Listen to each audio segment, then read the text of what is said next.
ગુજરાત કોંગ્રેસના પ્રભારી મુકુલ વાસનિક અમદાવાદ આવ્યા છે। વક્ફ બોર્ડ મુદ્દે મુકુલ વાસનિકે નિવેદન આપ્યું। સુપ્રીમ કોર્ટ સમક્ષ મામલો હોવાથી સરકાર 7 દિવસમાં જવાબ આપશે। મુકુલ વાસનિકની અધ્યક્ષતામાં યોજાશે કોંગ્રેસની પોલિટિકલ અફેર્સ કમિટીની બેઠક। સર્કિટ હાઉસમાં પ્રદેશના નેતાઓ સાથે વાસનિક બેઠક કરશે તો સંગઠનને મજબૂત કરવા બેઠકમાં મહત્વપૂર્ણ નિર્ણય પણ લેવામાં આવશે। સિનિયર નેતાઓના જિલ્લા બદલવાને લઈને આ નિવેદન આપવામાં આવ્યું છે। અમારા તમામ નેતાઓને આ અભિયાનમાં સામેલ કરીશું। મુકુલ વાસનિક ઘણા મુદ્દાઓને આજની બેઠકમાં પણ સામેલ કરીશું।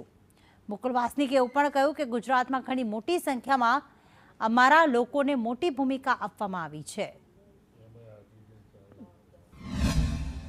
जानते हैं सुप्रीम कोर्ट के सामने मामला है, वहां पर सुनवाई हो रही है और सुप्रीम कोर्ट के समक्ष भारत सरकार ने ये कहा है कि 7 दिनों के भीतर जो सवाल सुप्रीम कोर्ट ने सरकार के समक्ष रखे हैं उस पर वो जवाब देंगे।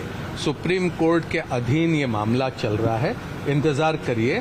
सारा मुल्क जानता है कि तरह तरह के सवाल इससे उठ रहे हैं।